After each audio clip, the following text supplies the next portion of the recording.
You know what finally broke me? I spent the better part of a weekend cutting out curved brackets for a set of bookshelves, drew the template, traced it onto some nice quarter-sawn white oak, and bandsawed each one out real carefully. They looked beautiful sitting there on the bench. Then I went to clean up the edges with a rasp, and one of them just snapped, right in my hand. Barely any pressure at all. And I looked at the break, and it was obvious.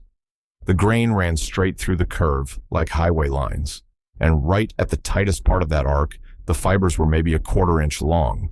I had basically cut a hinge into the wood and expected it to hold weight. That same year, I started reading about how shipwrights built wooden vessels, and I came across something that sounded like it could not possibly be real. They did not cut their curves. They did not bend them either. They grew them. They went into the forest and found trees that had already curved into the shapes they needed, and they harvested those curves with the grain running perfectly through every inch of the bend. Some of them even planted and trained young trees to grow into specific shapes they would need 20 or 30 years down the road.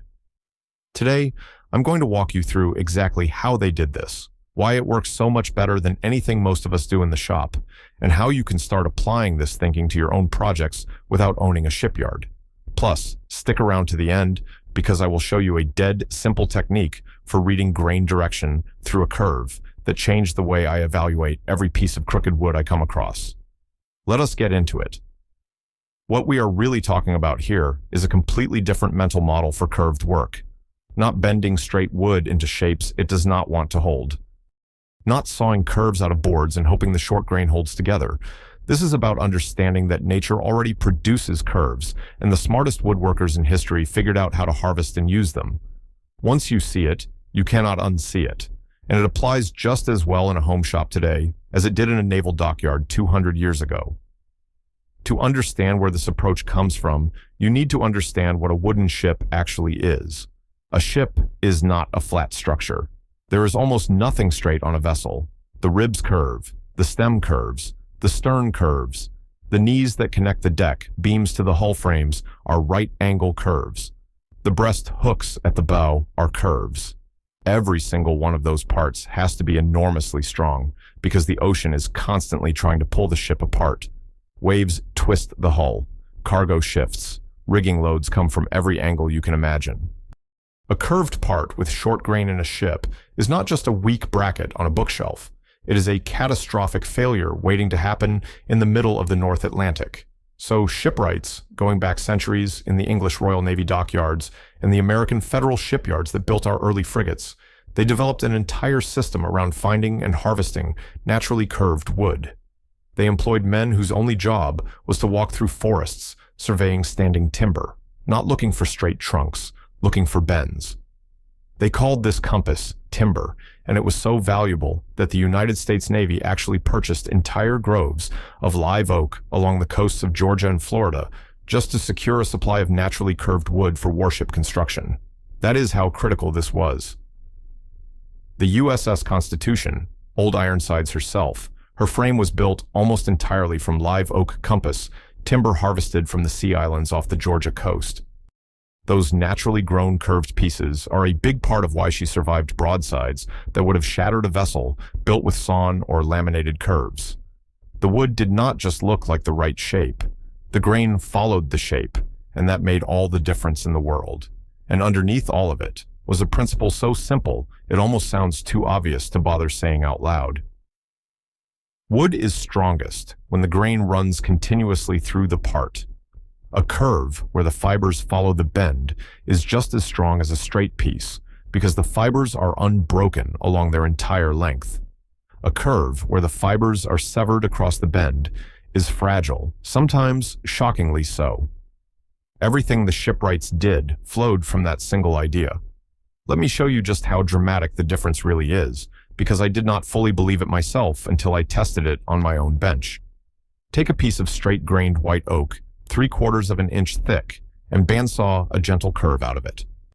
An arc with maybe a 6-inch radius, the kind of thing you might use for a bracket or the arm of a chair. Now look at the narrowest part of that curve, the apex where the arc is tightest. If you hold that piece up to the light and examine the end grain, you will see that the fibers at that apex run across the width of the part at an angle. They do not follow the curve. They pass straight through it and exit out the face or the edge. At the tightest point, you might have fibers that only span a quarter inch or even less before they reach open air on both sides. That is called short grain, and it has almost no structural strength. You can snap it between your thumb and forefinger. I tested this myself with two curves of identical dimensions, same radius, same width, same thickness, same species, white oak, same moisture content. One I bandsawed from a straight board the way most of us would do it without thinking twice. The other I cut from a section of apple wood I had pulled from a friend's orchard brush pile. It was a branch piece that had a natural sweep matching roughly the same arc I had drawn on my template. I clamped each one in the vise with the curve projecting out over the edge of the workbench and pushed down on the free end. The sawn curve snapped with about 15 pounds of force. I barely leaned on it, just rested my palm on the end and applied gentle pressure. Clean break right at the apex where the short grain crossed the narrowest section. The grown curve? I put my full body weight on it, roughly 190 pounds, straight down on the end of that apple wood arc. It did not move, did not crack, did not even creak. The grain ran continuously through the entire bend, and every single fiber was sharing the load along its full length. Same dimensions, same species density, completely different universe of strength. That was the moment I stopped thinking of this as an interesting historical footnote and started thinking of it as something I needed to bring into my own work. Now here is where the real skill comes in. Knowing that grown curves are stronger is the easy part. Actually finding the right curves in standing timber is a craft unto itself, and shipwrights spent entire careers developing that eye. They had specific names for every type of naturally curved piece, depending on its shape and where it would go in the ship. A knee was an L-shaped curve where a branch met the trunk at roughly a right angle, perfect for connecting a deck beam to a hull frame. A futtock was a curved section that would form one piece of a compound rib. A crook was any naturally curved timber, large or small, that could be shaped to fit a particular part of the vessel. And compass timber was the general term for any wood that grew in a usable curve rather than a straight line. The men who found and selected this timber were called surveyors, and they were some of the most valuable people in the entire shipbuilding operation. A good timber surveyor could walk into a stand of oaks and see ship parts the way a sculptor supposedly sees the figure inside a block of marble. Except this was not romantic metaphor. It was practical skill built on decades of experience. Live oak was the most prized species in American shipbuilding, and the reason comes down almost entirely to how the tree grows. Live oaks do not shoot straight up toward the sky the way white pines or tulip poplars do. They spread. Their massive limbs sweep outward in long, heavy, graceful arcs, sometimes extending 40 or 50 feet from the trunk before they touch the ground. Their root buttresses flare out at dramatic angles where they meet the soil. A single mature live oak might yield half a dozen usable knees from its branch crotches, several futtocks from its sweeping limbs, and a natural stem piece from the main trunk where it curves out of the root system. All with grain that follows every curve perfectly. English oak served the same purpose in British yards, and hackmatack, which is what the New England shipwrights called tamarack or eastern larch, was specifically prized for its root knees. The roots of a hackmatack tree spread laterally from the trunk and then sweep downward into the earth, creating a natural right angle with continuous grain running through the entire corner. Shipwrights would dig up the whole root ball, clean off the dirt, and rough out a knee that was stronger than anything you could manufacture from straight lumber, no matter how clever your joinery. Once I understood what these surveyors were looking for, I started seeing compass timber everywhere I went. A leaning apple tree in an abandoned orchard with a trunk that swept out at 30 degrees before correcting back toward vertical. A wind-bent white pine at the edge of a hayfield with a long, gentle arc through the lower trunk. A cherry branch that grew out sideways from the main stem, hung under its own weight for years, and then curved back upward toward the light, creating a perfect natural knee with about a 100-degree bend. These shapes have been all around me my entire life. I just never had the framework to recognize them as anything other than crooked wood that would not mill into straight boards. Quick thing before we move on. Everything I am sharing today comes from years of studying how the old shipwrights built, and I have gathered the best of what I have found into a book called Secrets of the Shipyard. 16 chapters, 25 hand-drawn illustrations, 150 pages of real craftsmanship knowledge. Scan the QR code on screen or hit the link in the description if you want to take these lessons off YouTube and into your shop. Now, back to what I learned. So you have found a natural crook, maybe a branch crotch from a downed oak or a sweeping limb section from an old apple tree. How do you actually turn that into a usable piece for your shop? This is where Shipwright technique really separates from modern woodworking practice. We are trained to start with flat, rectangular stock. You buy a board, you flatten a face on the jointer, you plane it to thickness, you rip it to width on the table saw. Everything begins with a straight, square blank. Shipwrights started with a log section that was already curved, and their entire goal was to reduce it to a finished part while keeping the grain running true through the bend the whole time. The first and most critical step was orientation. Before they made a single cut, they would study the end grain and the bark surface to map exactly how the fibers swept through the curve. Then they positioned their work so the finished part would sit right in the center of that fiber path, not shifted to one side to gain extra width, not angled to squeeze out a little more material, dead center in the grain flow, even if it meant the finished piece was slightly smaller than they originally wanted. Strength came first, always. They rough-shaped with broad axes and adzes rather than saws. A saw cuts in a straight line, and forcing a straight cut through a curved piece severs the very fibers you're trying to preserve. An adze or a broad axe lets you follow the sweep of the grain by feel and by sight. You remove material in a way that respects the natural path of the wood instead of imposing straight geometry onto a curved form. Drawing required patience too. Curved stock develops more complex internal stresses as it loses moisture because the grain is changing direction through the piece. Shipwrights roughed out their compass timber oversized and let it air dry in that rough state for a year or more. They left generous extra material on every surface as insurance against checking and distortion. Only after the wood had fully stabilized did they come back for the final shaping. It was slow work done by patient men who understood that rushing the material always costs you more than waiting. Now here is the part that genuinely amazed me when I first encountered it. Some shipwrights did not just find naturally curved trees, they grew them on purpose, deliberately, over the span of decades. In England, landowners working in coordination with the Royal Navy established timber plantations where young oak saplings were intentionally bent, staked, and guided to grow into predetermined curves. They would plant a seedling, let it establish for a few years, and then when the trunk reached maybe 8 or 10 feet tall, they would pull it to one side with ropes and wooden stakes driven into the ground, forcing the young tree to grow at an angle. Over the following decades, the tree would add new wood in that forced orientation, and the grain would follow the curve perfectly because the tree itself grew that way from the inside out. 30 years later, you had a mature oak with a built-in sweep that precisely matched the curvature needed for a specific hull component. The French naval shipyards took this concept even further during the 17th and 18th centuries.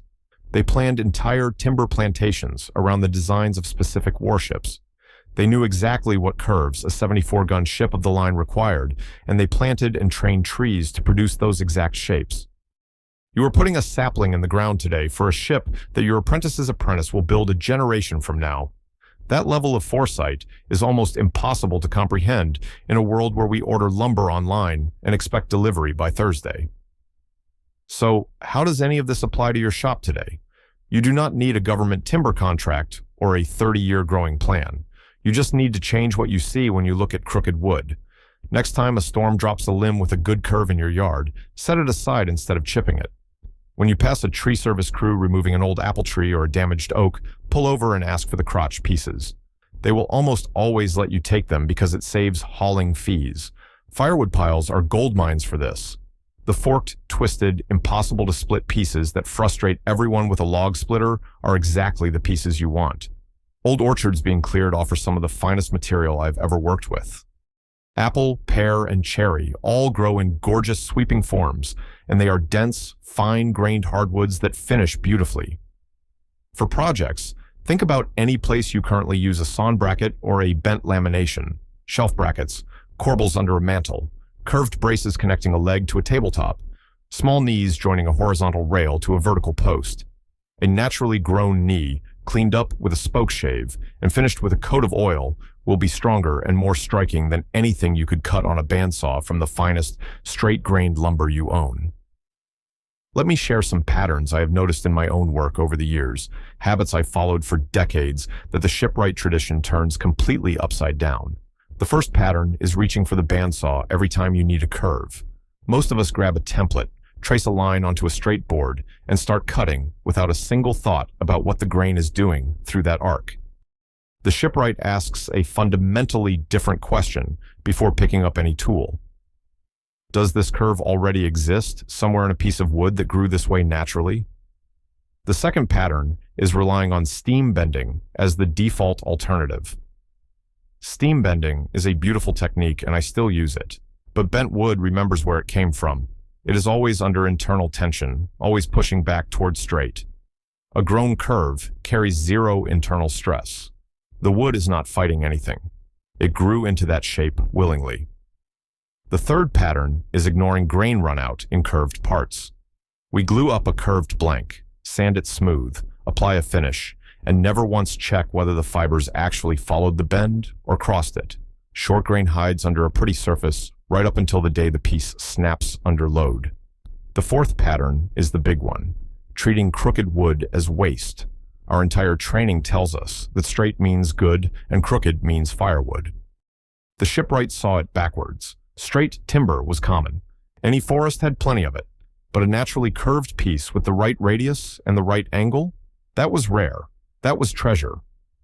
Now, for that bonus tip I promised at the very beginning, this is a method for checking whether the grain truly follows a curve in any piece of wood, and it takes about 15 seconds.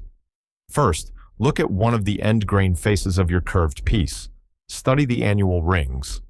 If those rings run roughly parallel to the curve of the part, sweeping along the arc as it bends, your grain is following the shape and the fibers are continuous through the whole piece. If the rings cut across the curve at a steep angle, the fibers are crossing the bend, and you have short grain right where the stress concentrates. For a second confirmation, take a sharp marking knife and score a very light line along the surface at the tightest part of the curve. Barely any pressure, just let the blade find the grain. If the knife tracks smoothly along the arc without diving into the surface or skipping sideways, the grain is running true. If the blade catches, digs in, or wanders away from your line, the grain is crossing the curve at that spot. Walk away from that piece. It will let you down. I do both checks every time I pick up a piece of curved wood now. 15 seconds of inspection has saved me from hours of wasted work on pieces that looked perfect, but were structurally compromised exactly where it mattered most. Now, if this kind of traditional shipwright knowledge is something you want to keep learning from, I have written a guide called Secrets of the Shipyard. It covers 16 chapters of Viking and naval carpentry techniques that have been perfected over centuries. The kind of stuff you will not find in most modern woodworking books. Scan the QR code right now or check the first link below. Here is what I want to leave you with. The next time you need a curved part for any project, before you pick up a pencil and start drawing templates, ask yourself one question. Can I find a piece of wood that already grew this shape? You will not find it every time, but when you do, you will have a part that is stronger, more beautiful, and more true to the nature of the material than anything you could ever manufacture from a straight board. The Shipwrights knew that 300 years ago. Now you know it too. Thanks for being here today. I will see you on the next one.